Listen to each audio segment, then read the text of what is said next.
पहले अध्याय के प्रथम खंड के तीसरे मंत्र से पाठ करेंगे। स ईक्षते मेनु लोकाः लोकपालान् सृजा इति सो अद्वया एव पुरुषम् समुद्धृत्यामोक्षयत तमभ्यास्तपस्तस्यः तमभ्यः एक एक शब्द पढ़ेंगे। तमभ्यः तपस्तस्यः अभितप्तस्य मुखं निर्भिद्यत यथा अंडं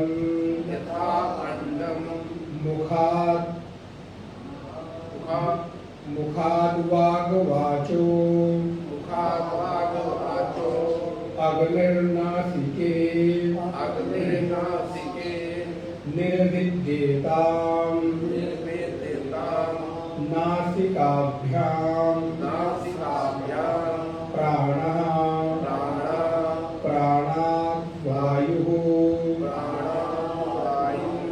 रक्षिणीः निर्विद्येताम् अक्षिभ्याम् चक्षुषश्चक्षुः चक्षुषश्चक्षुः आदित्यः कर्णौ निर्विद्येताम् कर्णाभ्याम् श्रोत्रम् श्रोत्रादिशः त्वं निर्विद्येत त्वचो लोमानि किनारे बीच में त्वचो लोमानि लोमभ्यः औषधिः वनस्पतयोः हृदयं निर्विद्यत हृदयान्मनो मनसश्चन्द्रमाः नाभिर्निर्भिद्यत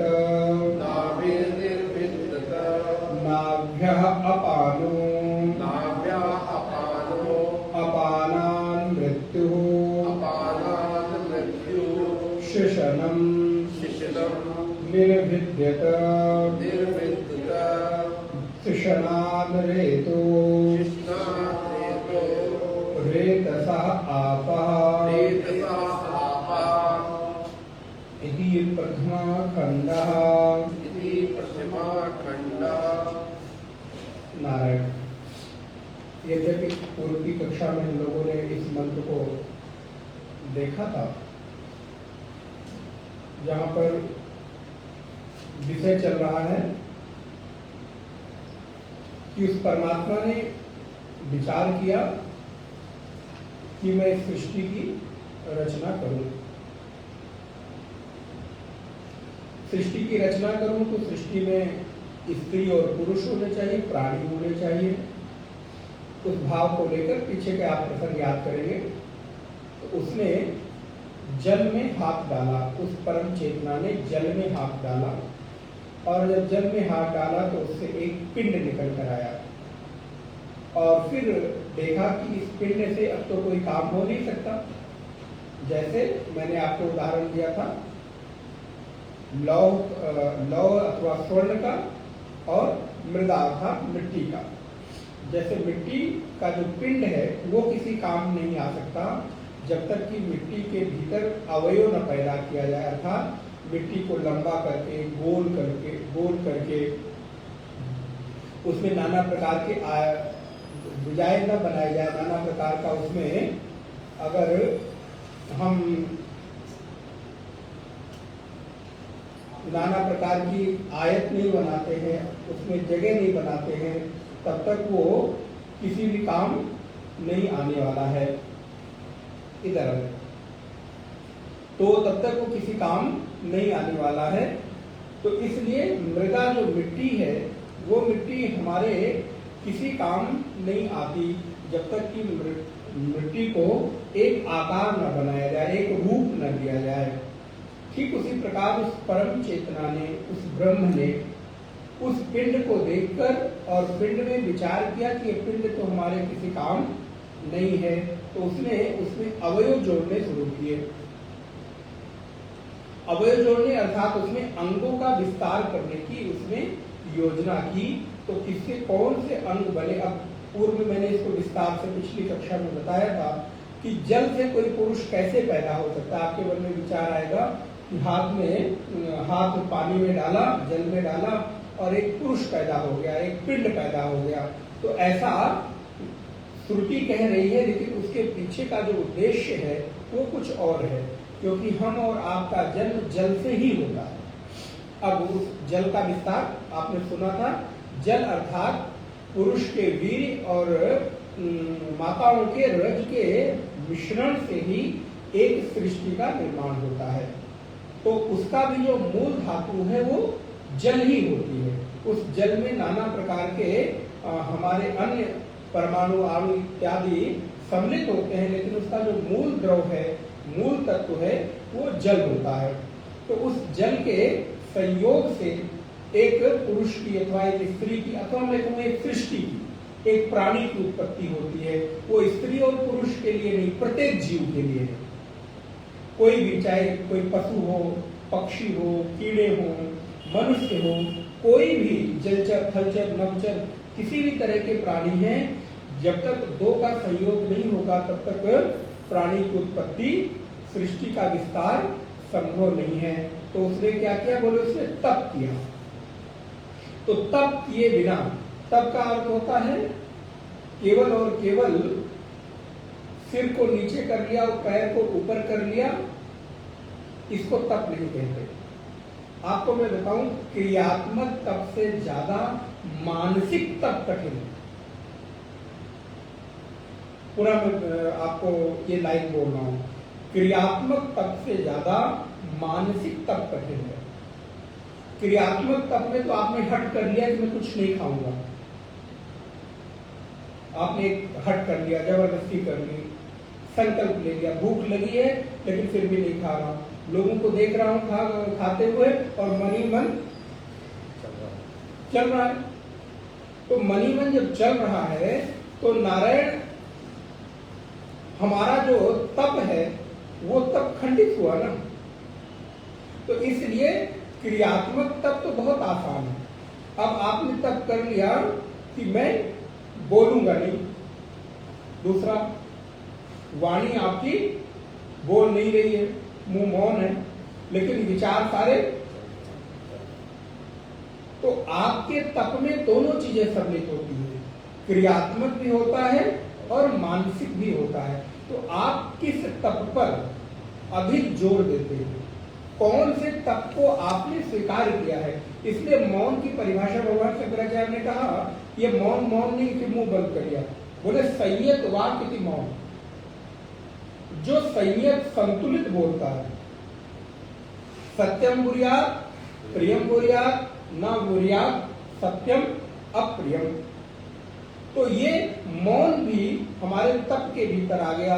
लेकिन मैं बैठा हूं, बोल नहीं रहा हूं, क्रियात्मक रूप से मौन हूं, लेकिन मानसिक रूप से सारी सृष्टि का विस्तार मनी मन चल रहा है।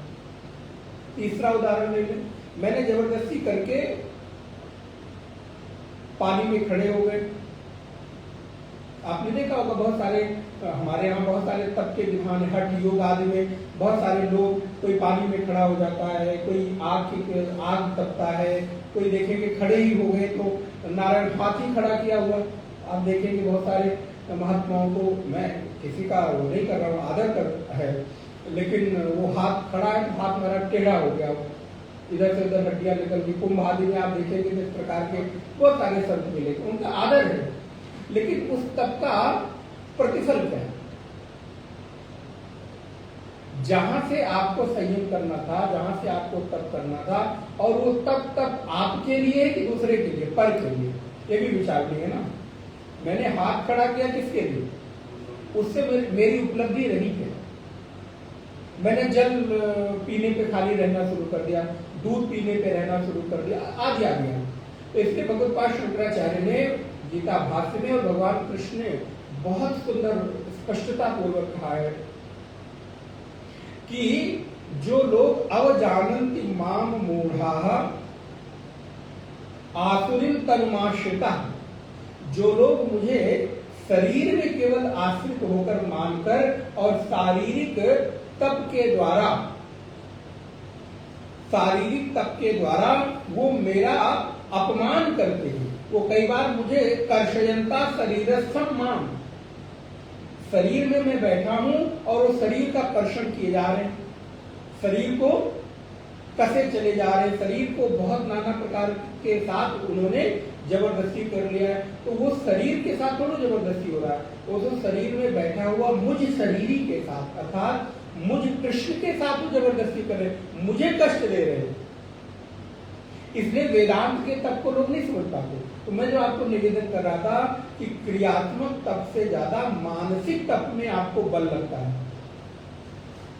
एक और उदाहरण समझिए, दिन भर न खाकर, दिन भर न बोलकर रहना आसान है, लेकिन दिन भर एक ही विचार में रहना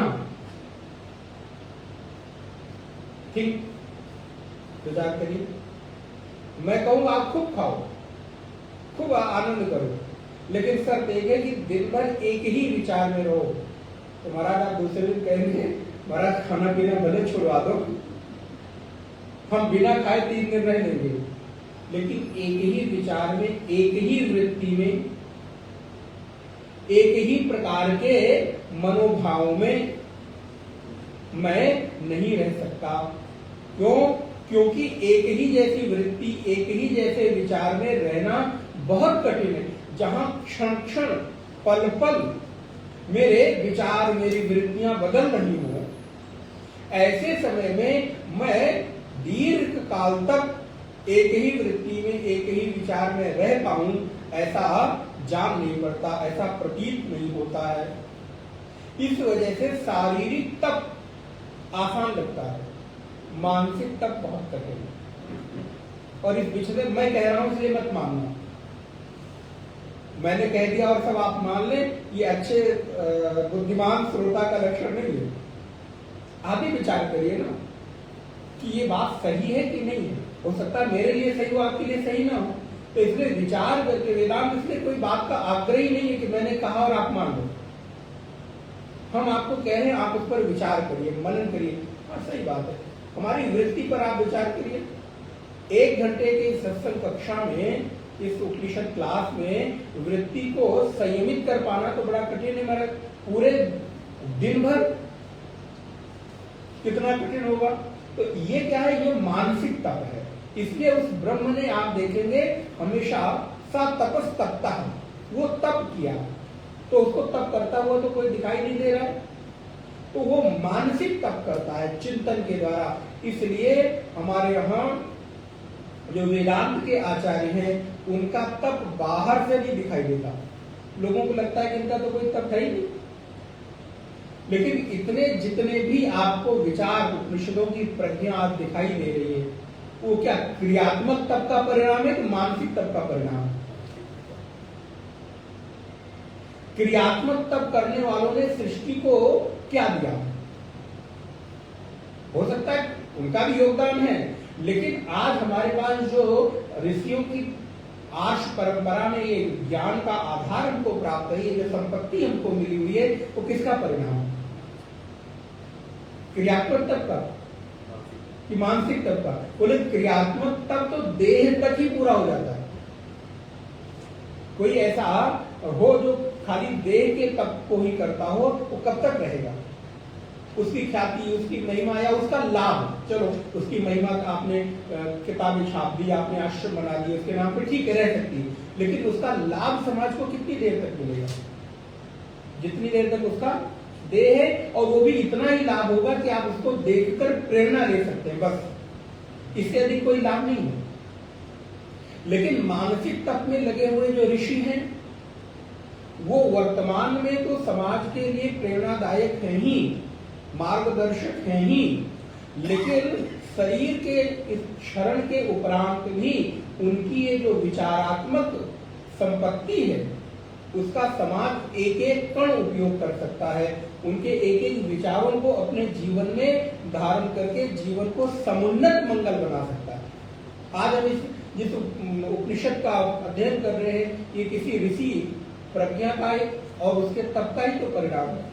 इसलिए उसने तप किया और तप करके उस पिंड में एक एक अवयव जोड़ना शुरू किया, एक एक अंग जोड़ना शुरू किया। उसने क्या जोड़ा? तो उस ईश्वर ने संकल्प किया कि सबसे पहले इसका जो मुख है, इसको अंडे की तरह बनाओ। तो इसको मैंने पिछली कक्षा में आपको कहा था, आप विचार करिएगा, हम सबके जो मुख का आकार है वो गोलाकार नहीं है, अंडाकार है। किसी का मुख आप ठीक राउंड शेप में, गोल शेप में नहीं देखेंगे, और अंडा हमेशा गोल नहीं। आप आर्टिफिशियल बना ले, वो मैं नहीं कहता, लेकिन जो नेचुरल अंडा है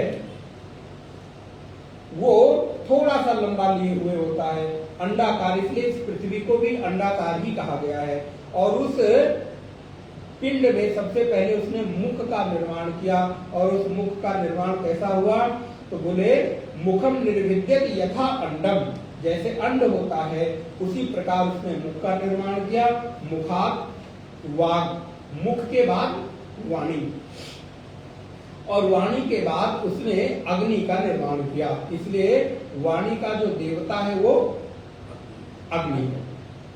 तो अपनी वाणी को अग्नि बनाना है और उस अग्नि से भोजन पकाने का काम करना है कि घर जलाने का काम करना है, ये हमारे ऊपर है। आप अग्नि के द्वारा चाहे तो भोजन बना के अपने क्षुधा की निवृत्ति कर सकते हैं, और चाहे तो उसी अग्नि से आप अपने घर को, महाराज हम अपने घर को क्यों जलाएंगे? जलाना होगा तो पड़ोसी के घर को जलाएंगे, नहीं, किसी के भी घर को जलाएं। तो आप चाहें तो उससे अपने उपयोग की, उपभोग की वस्तु तैयार कर सकते हैं, चाहे तो अपने विनाश और पतन के लिए मार्ग प्रशस्त कर सकते हैं। वही अग्नि कठोपनिषद का विषय है। वही अग्नि, अग्नि 3 प्रकार की होती है हमारे यहाँ।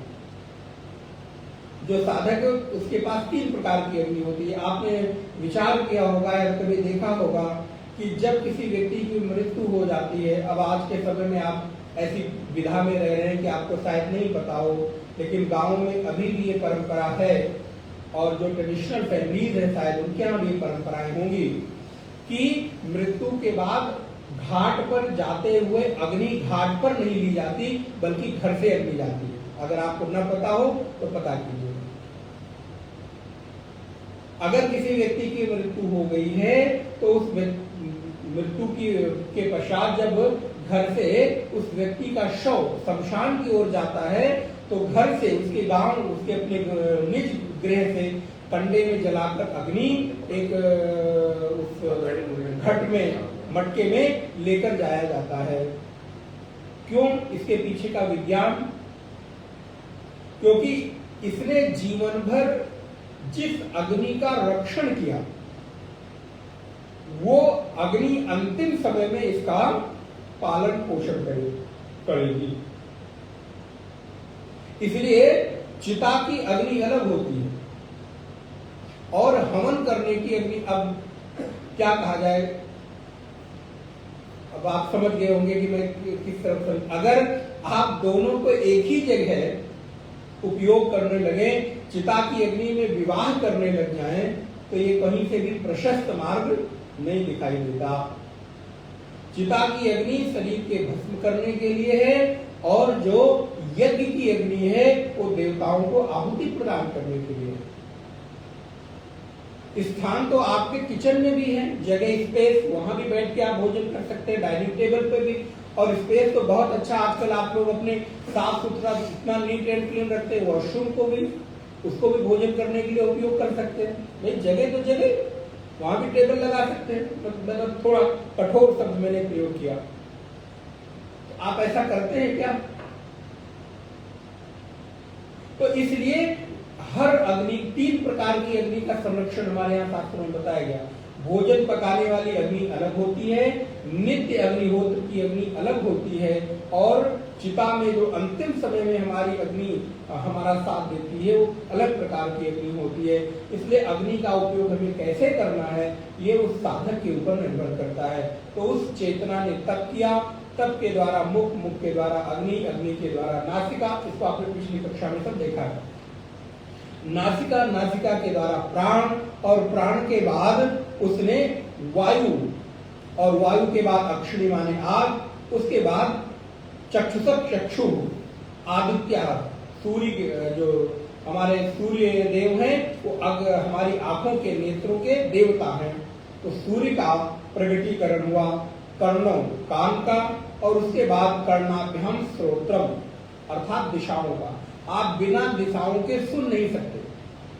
इसको मैंने पिछली कक्षा में इस प्रकार आपको निवेदन किया था कि जब तक स्पेस नहीं होगा, आकाश माने स्पेस, आप स्पेस के बिना आप कभी किसी वाक्य को सुन नहीं सकते। वायु के बिना कभी किसी स्थान में दीप नहीं जला सकते।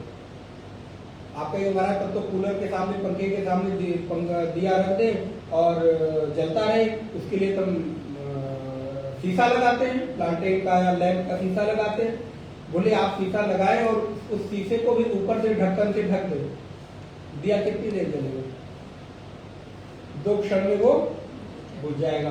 तो इसका मतलब है कि दीप के लिए भी वायु की आवश्यकता है, इतनी वायु की आवश्यकता है जो उस दीप का संरक्षण कर सके। उसी प्रकार बिना स्रोत के अर्थात बिना दिशाओं के आप सुन नहीं सकते। सुनने के लिए आपको दिशाओं की जरूरत है। अगर किसी ऐसे स्थान विशेष पर आप चले जाएं जहां पर वायु का वेग नहीं है और दिशाओं में उस प्रकार का आकर्षण नहीं है, तो आप शब्द नहीं सुन सकते, नहीं सुनते हैं। किसी ऐसे कमरे में आपको बैठा दिया जाए जहां किसी भी प्रकार का जो वायु है और आपके द्वारा बोले जाने वाले वाक्य हैं, उस वाक्य का आपस में संपर्क ना हो, तो आप कहते कुछ सुनाई नहीं दिया। कमरे में क्या हुआ? बोले कमरे में इको हो रहा है, कुछ सुनाई। जब चारों तरफ से वो कमरा पैक्ड होता है, बंद होता है, तो ऐसे स्थान पर आप बोले जाने वाले किसी शब्द को सुन नहीं सकते। इसलिए कभी कभी किसी किसी हॉल में आप देखेंगे कि वो आवाज इतनी गूंजती है कि बोला बहुत कुछ ज्यादा है। विचार करिए, बोला पूरा माइक पे आप प्रवचन कर दो, संगीत बजा दो, लेकिन शब्द आपके कान में नहीं जाते। आवाज जाएगी, शोर जाएगा, लेकिन क्या कहा जा रहा है उसकी वृत्ति का ज्ञान नहीं होगा। इस वजह से सुनने के लिए दिशाओं की आवश्यकता है। हमारे कान के जो देवता हैं वो 10 दिशाएं हैं। 10 दिशाओं को पैदा किया और तदुपरांत त्वचा, लोमानी, लोमभ्या औषधि आदि का निर्माण हुआ और हृदयम मनः मनसः चंद्रमा। इस विषय पर थोड़ा विचार आवश्यक है। मन और मन के जो देवता हैं वो चंद्रमा है। मैं अभी आपको निवेदन कर रहा था कि क्रियात्मक तप गौण है मानसिक तप के आगे।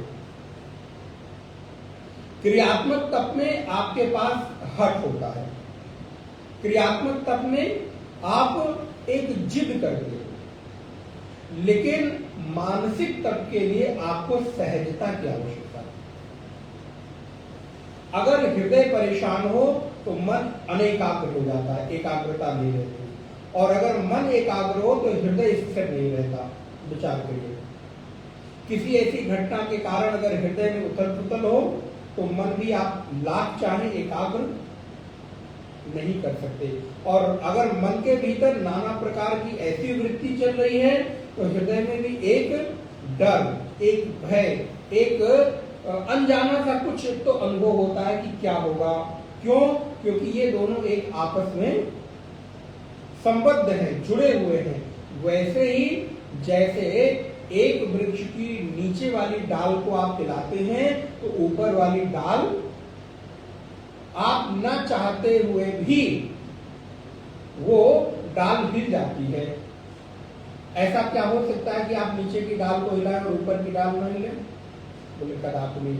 उसी प्रकार मन की एकाग्रता के लिए हृदय और हृदय के सम के लिए, हृदय की समता के लिए मन, इन दोनों के भीतर उन दोनों के साथ बैलेंस बनाने की आवश्यकता है। इसलिए मनसः चंद्रमा। और इस मन के जो देवता हैं वो मन के जो देवता हैं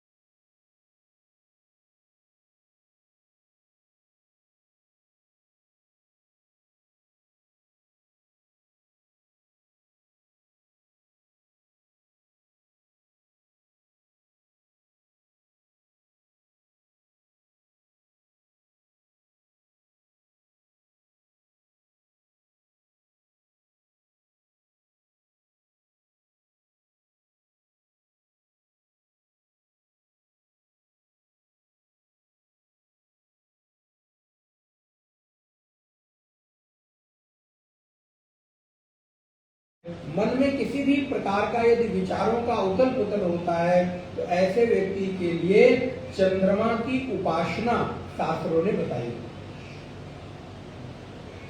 चंद्रमा की उपासना के बिना आप मन को एकाग्र नहीं कर सकते। अब आप विचार करें, जैसे चंद्रमा की जो कलाएं हैं वो नित्य बदलती हैं कि नहीं? चंद्रमा कभी स्थिर नहीं है। चंद्रमा में नित्य परिवर्तन हो रहा है, रोज बदलाव हो रहा है। कभी छोटा छोटा छोटा होता चला जाता है, फिर एक पूर्णिमा को आकर पूर्ण आकार लेता है और फिर वो धीरे धीरे धीरे।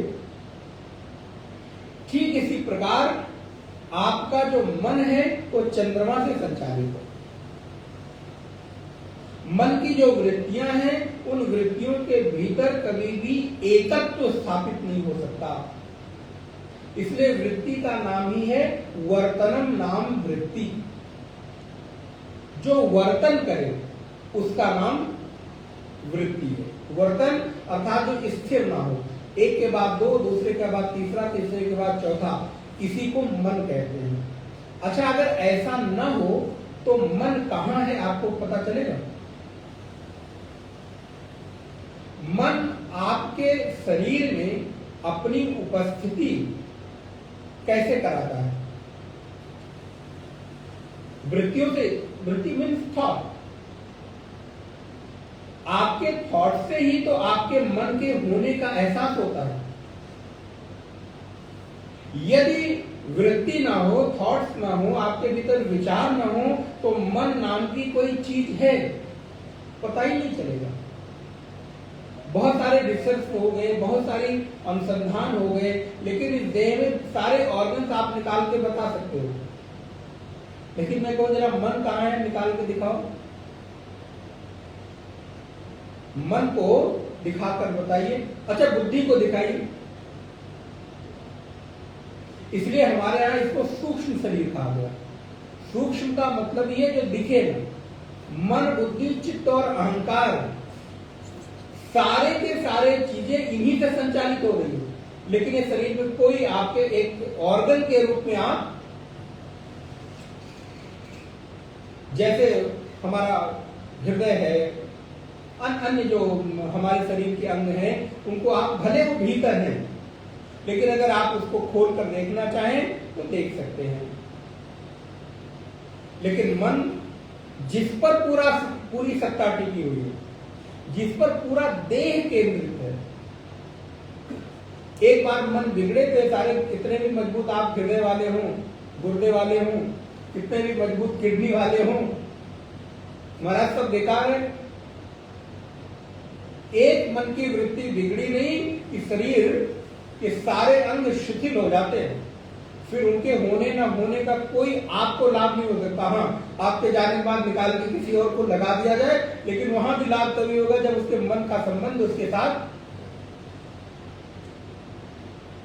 दूसरा उदाहरण, आप अभी यहां बैठे, हो सकता है कि आप सारे वाक्य मेरे ना सुने,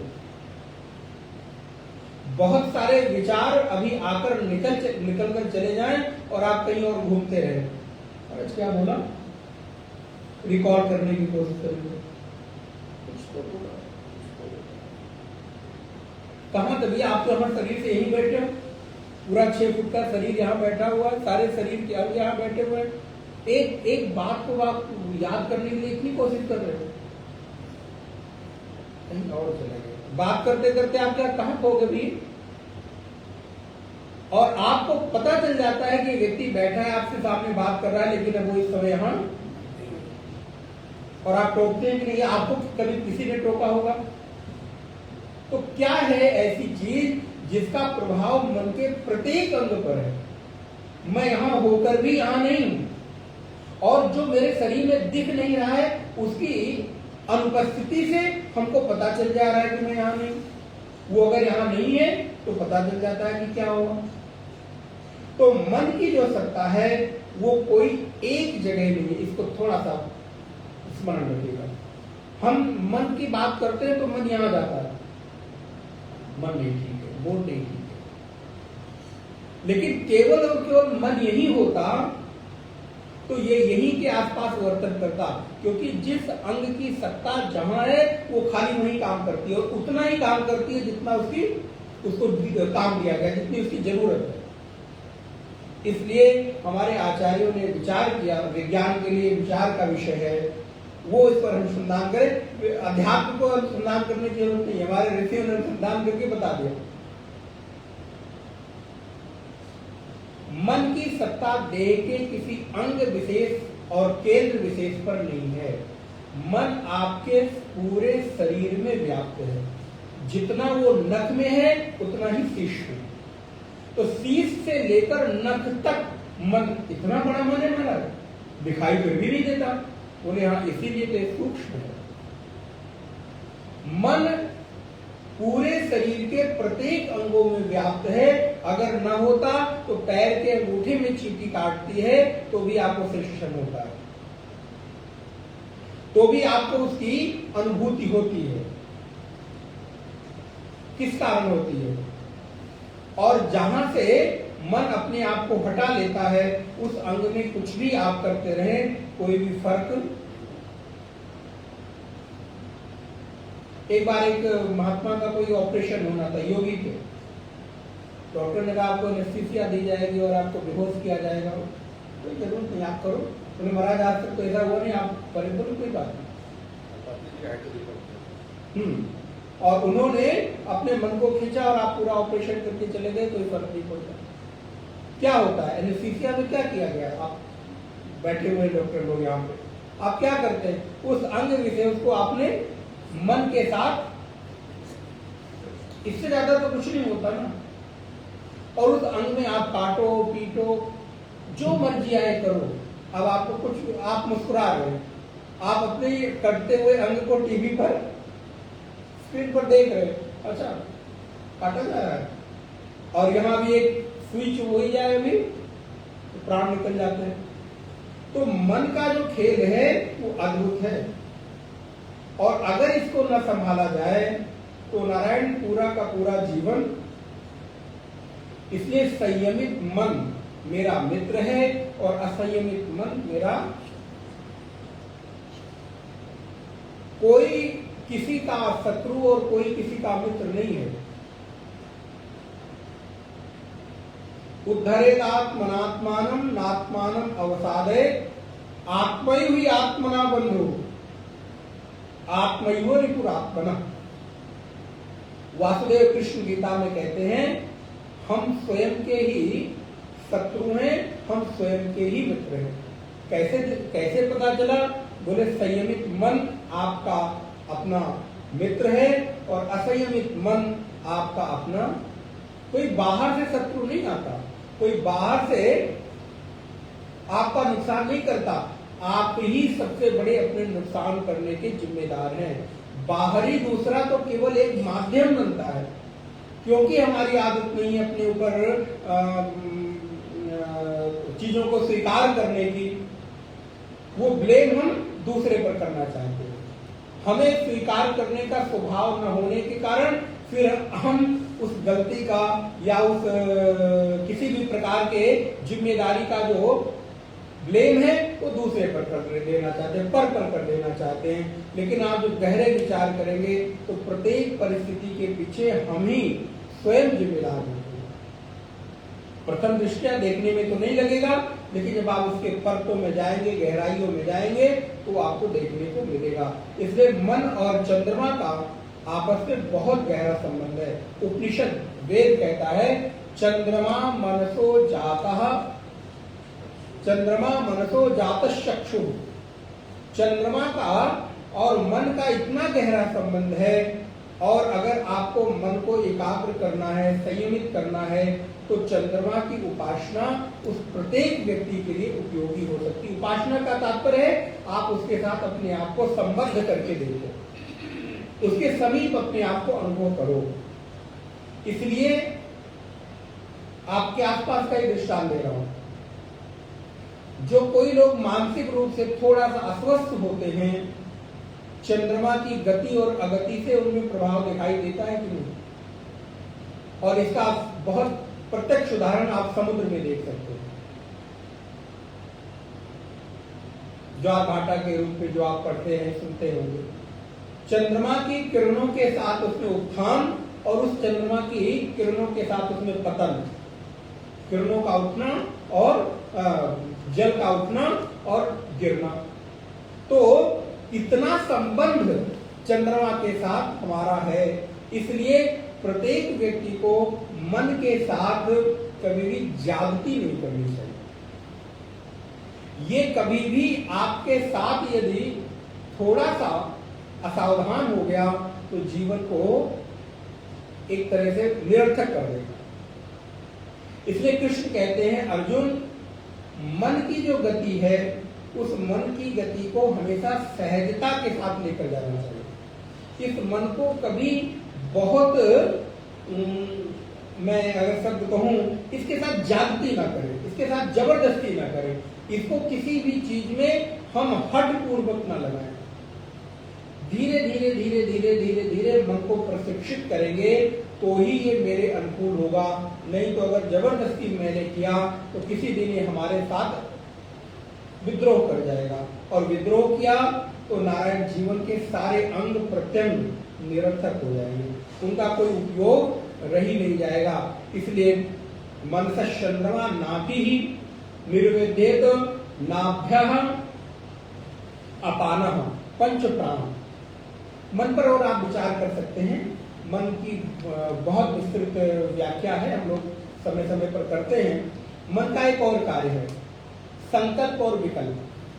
तत्वबोध की जो बेसिक परिभाषा है मन का, उस मन को संकल्पात्मक और विकल्पात्मक कहा गया। आपको यहां आना है कि नहीं आना है, ये विकल्प खड़ा करने का काम, लेकिन निर्णय लेने का काम मन का नहीं है, ये भी जानिएगा। निर्णय कभी मन नहीं करता है, निर्णय करने का काम बुद्धि करती है। लेकिन वो घटना इतनी साथ जुड़ी हुई है और इतनी एक साथ होती है कि मुझे पता नहीं लगता कि दो चीजें हमारे यहां भीतर काम कर रही है।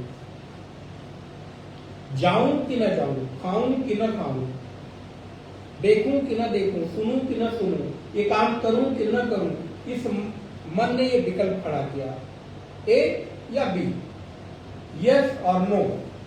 लेकिन बुद्धि कहती है नहीं, ए वाले को चुनो कि बी वाले को चुनो, जाओ कि न जाओ, ये कार्य बुद्धि का है। लेकिन ये दोनों एक साथ जुड़कर ऐसा कार्य करते हैं तो हमें पता नहीं चल पाता।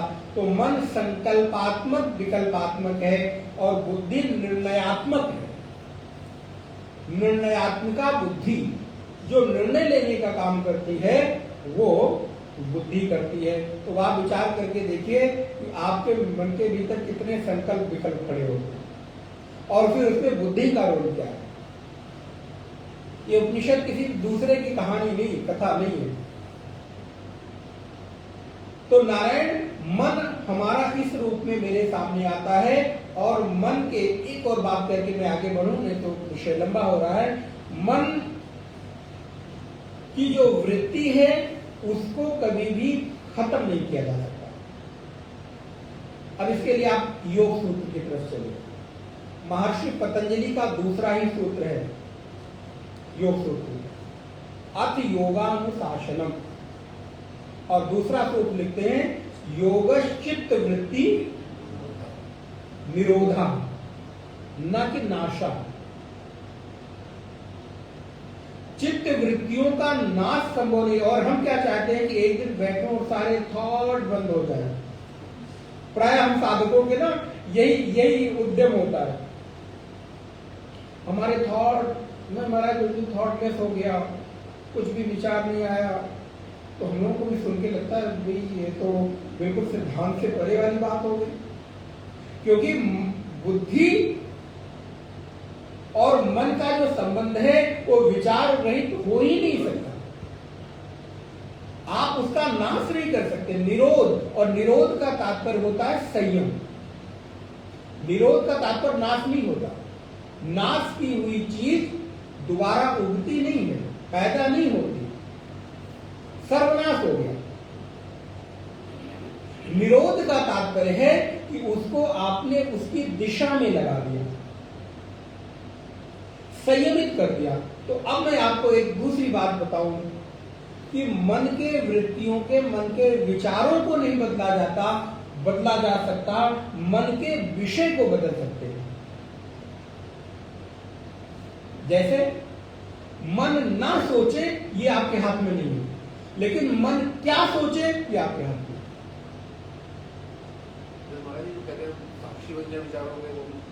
विचारों के आप, हाँ वो भी वही बात होगी, विचारों के साक्षी अर्थात आप दृष्टा बन रहे हैं, तो उस दृष्टा बनने में आप उसके साथ संबद्ध नहीं कर रहे, जुड़ नहीं रहे अपने आप को, आप उसको देख रहे हैं। और देखने से क्या होता है कि धीरे धीरे धीरे धीरे आपके विचार कम होने लगते हैं। जो विचारों का धारा प्रवाह चित्त में चल रहा था, वो धारा प्रवाह थोड़ा कम हो जाता है, और उसी कम चित्त वृत्ति के को हम एकाग्रता कह देते हैं।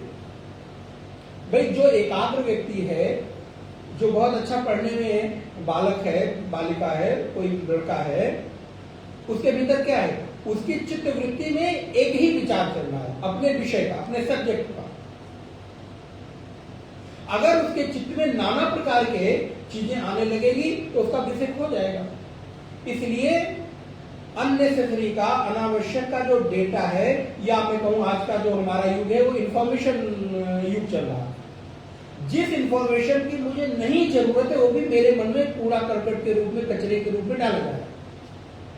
आप विचार करिए कितनी ऐसी चीजें हैं जिसकी आपको जरूरत, टीवी के माध्यम से, इंटरनेट के माध्यम से, पत्र पत्रिकाओं के माध्यम से, ऐसे लोगों के बैठने के माध्यम से। इसीलिए तो शास्त्र कहते हैं साधक को दुस्संगा सर्वथैव त्याज्य है। साधक को अपने ही संग के लोगों के साथ विचार करना चाहिए, बैठना चाहिए, क्योंकि उनकी वृत्ति में तद अनुरूप विचार चलता रहेगा। नहीं तो जिस डेटा की, जिस इंफॉर्मेशन की जरूरत मुझे नहीं है, वो भी मुझे जा रही है, मेरे मन में जा रही है, तो कभी ना कभी तो संस्कार रूप में पड़ेगी और निकल कर आएगी ना। अब जैसे कभी कभी आपके मन के भीतर कोई ऐसा विचार आता होगा जिसको अभी हाल में, साल 2 साल में आपने नहीं सुना होगा, नहीं देखा होगा।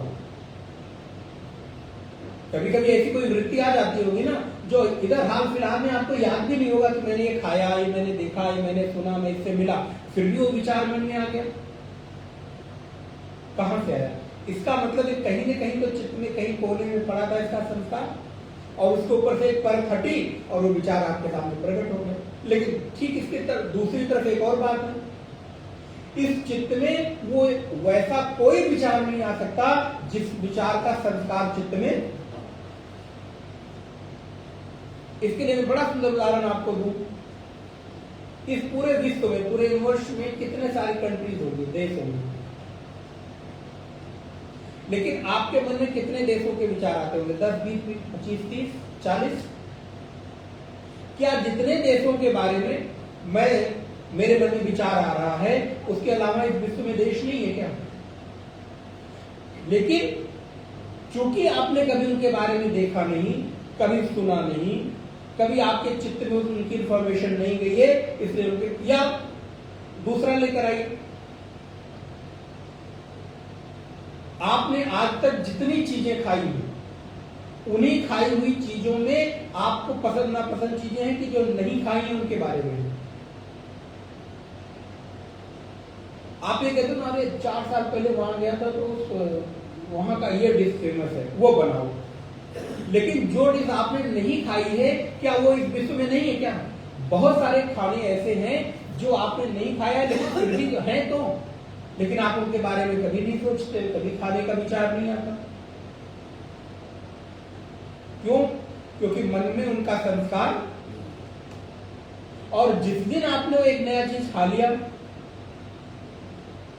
तो आज नहीं तो कल, कल नहीं तो परसों, वर्षों में कभी उसका विचार आएगा, अच्छा आज ये बनाया जाए, आज ये खाया जाए, आज वहां जाया जाए। बहुत सारी ऐसी जगह हैं घूमने की जिनकी जानकारी आपको नहीं है, तो आप वहां जाने का प्लान, लेकिन जैसे उनकी जानकारी आपको प्राप्त हुई, मन के भीतर संस्कार दिया, तो वहां घूम के आते हैं। इस बार छुट्टियां वहां प्लान करते हैं। क्यों? क्योंकि एक संस्कार चित्त में चला गया। तो मन का स्वभाव है कि वो जिस प्रकार के संस्कार मन में जाएंगे वैसी ही वृत्तियां आपके सामने निकलती चली जाएंगी। तो मैं आपको निवेदन कर रहा था कि हमारे मन के भीतर अनावश्यक जो इन्फॉर्मेशन जाती है वो भी मेरे मन के एकाग्रता को भंग करती है। वो बालक, वो लोग सक्सेसफुल लोग हैं, कोई और कहानी, कोई इसके पीछे रहस्य नहीं है, क्योंकि उन्होंने अपने को एक दिशा में, एक विधा में, उसके अलावा कुछ देखते नहीं, सुनते नहीं, सोचते ही नहीं। और कोई व्यक्ति एक अथवा दो विषयों में निष्णात हो सकता है, विशेषज्ञ हो सकता है, बहुत सारे विषयों में अगर वो बहुत सारे विषयों का जानकार होगा तो किसी एक विषय में उसकी निष्णातता, उसकी विशेषज्ञता नहीं होगी। इसलिए कहते हैं जीव बहुज्ञ हो सकता है, सर्वज्ञ नहीं हो सकता। सर्वज्ञ केवल परमात्मा है, वो सर्व के बारे में जानता है। हम बहुत कुछ जान सकते हैं थोड़ा थोड़ा, लेकिन एक के बारे में सब कुछ जान ले, आज तक किसी ने दावा नहीं किया कि अब मैं जान लिया, मुझे कुछ जानने के लिए। आप आज एक चीज जानते हो, कल एक नई चीजें आ जाती हैं। तो मन का यह स्वभाव है कि मन अपनी चित्त वृत्तियों को लेकर आता रहता है और संकल्प विकल्प खड़ा करता है, निर्णय देने का काम बुद्धि करती है। और उसके बाद कहते हैं उसने अपान, मृत्यु। हमारे शरीर में 5 प्रकार के प्राण है, प्राण, अपान, व्यान, उदान और समान। ये 5 प्राण है।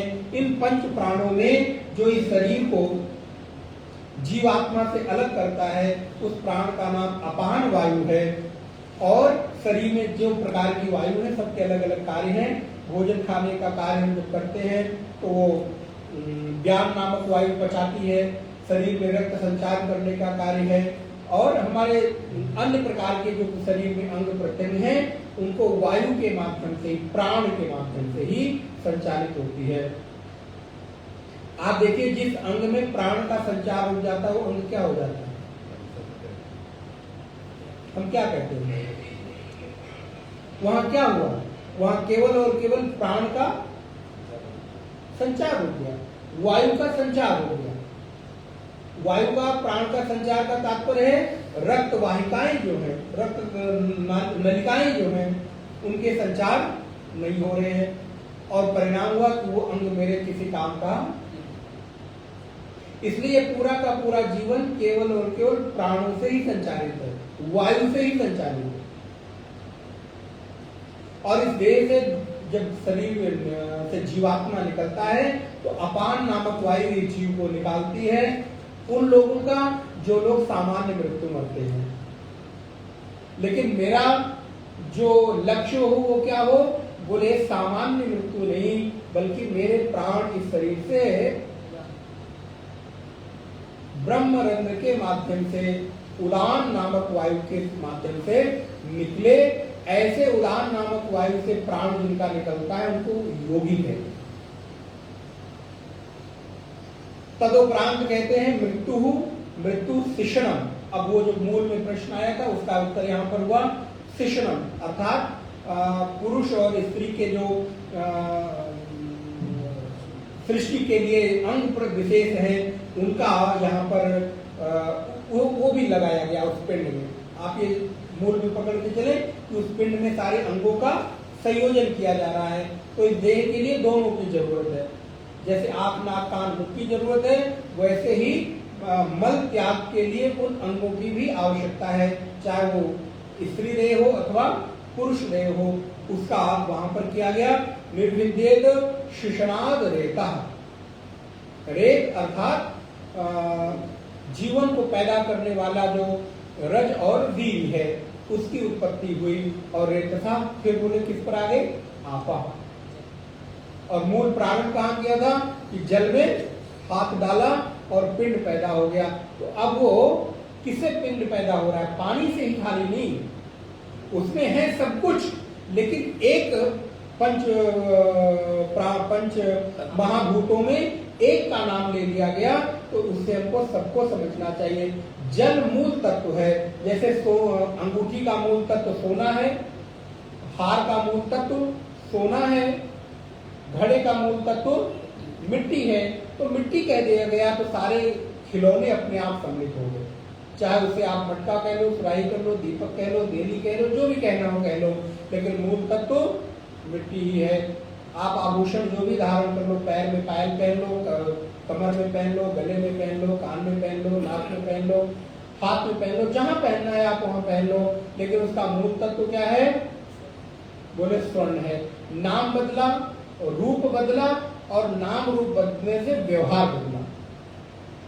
आप सोने को कान में नहीं पहन सकते, सोने को हाथ में नहीं पहन सकते, लेकिन सोने से बने पदार्थ को पहन सकते हो।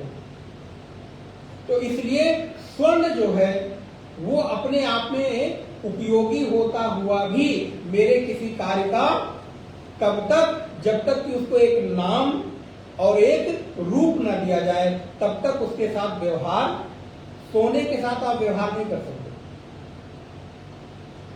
सोने को इन्वेस्ट करने के लिए आप भले खरीद के डाल दें, लेकिन उसको उपयोग में, व्यवहार में नहीं ला सकते। वो सोना आपके व्यवहार के लिए नहीं होगा, वो भी तभी व्यवहार में आएगा आपने जो खरीद के रखे होंगे, जब उसको ले जाकर आप बाजार में बेचेंगे, पैसा लेंगे, तब उससे आप कोई कार्य कर सकते हैं। इसलिए मिट्टी से आप कोई काम नहीं कर सकते जब तक कि मिट्टी से आप घट ना बना लें, सुराही ना बना लें, खिलौना ना बना लें, डेली ना बना लें। दिया तभी जलेगा तो छोटी देली बनेगी। तो नाम रूप के बदलने से व्यवहार बदल जाता है। वैसे ही इस संसार में आपका भी समय समय पर रूप बदलता है तो व्यवहार बदलता है। कभी आप जूनियर होते हैं तो अलग व्यवहार होता है, सीनियर हो जाते हैं तो पिता के सामने आते हैं तो पुत्र का व्यवहार, और पुत्र के सामने आते हैं तो पिता का व्यवहार, पत्नी के सामने पति का व्यवहार, बहन के सामने भाई का व्यवहार। दोनों के साथ एक जैसा व्यवहार नहीं हो सकता। स्त्रियां दोनों हैं, बहन भी स्त्री है और पत्नी भी स्त्री है, लेकिन दोनों के सामने व्यवहार अलग अलग होता है। दोनों ही सोना है, कंगन भी सोना है, हार भी सोना है, लेकिन दोनों का व्यवहार नाम बदलने से, रूप बदलने से अलग हो गया। तो इस प्रकार यहाँ पर उस चेतना ने उस पिंड को प्रकट किया और उससे पुरुष को पैदा किया, लोक को पैदा किया, और तदुपरांत कहते हैं कि उसके अधिष्ठात्री जो देव हैं वो जल हैं। इसलिए अंतिम निगमन वाक्य है कि आपके शरीर का मुख्य द्रव्य, आपका जो मूल पैदा है, मूल धातु है, वो क्या, आप किससे पैदा हुए हैं? जल से। रज और वीर के रूप में उस जल से आप पैदा हुए हैं, इसलिए आपकी मूल धातु जल है। देह में किसी अन्य चीजों की कमी हो जाए आप सरवाइव कर जाएंगे, लेकिन जल की कमी होते ही, विज्ञान ने इस बात को भी स्वीकार किया कि शरीर में भाई पानी पीते रहना, कुछ खाओ भले मत खाओ, लिक्विड लेते रहो, पानी पीते रहो, जूस पीते रहो। खाने को ना मिले चलेगा, लेकिन पीने को ना मिले तो। और शरीर में सबसे अधिक प्रतिशत किसका है? क्यों? क्योंकि जो मूल धातु छूट नहीं सकती ना। सोने में, कंगन में क्या है? सोना ही तो है। अब कंगन कहे मैं बिना सोने के रह लूंगी, घट कहे मैं बिना मिट्टी का रह लूंगा, तो संभव है क्या? ये शरीर कहे मैं बिना जल के रह लूंगा, संभव नहीं। क्योंकि जो क्रिया है, कार्य है, वो अपने धातु के बिना नहीं रह सकती। इसको वेदांत की भाषा में इस तरह कह सकते हैं, कार्य कभी भी कारण के बिना, ये शरीर रूपी कार्य अपने कारण रूपी देह को छोड़कर नहीं रह सकता। इति प्रथमः खंडः, प्रथमाध्याये प्रथमः खंडः। ओम पूर्णमदः पूर्णमिदं पूर्णात् पूर्णमुदच्यते पूर्णस्य पूर्णमादाय पूर्णमेवावशिष्यते। ओम शांति शांति शांति। हरि ओम।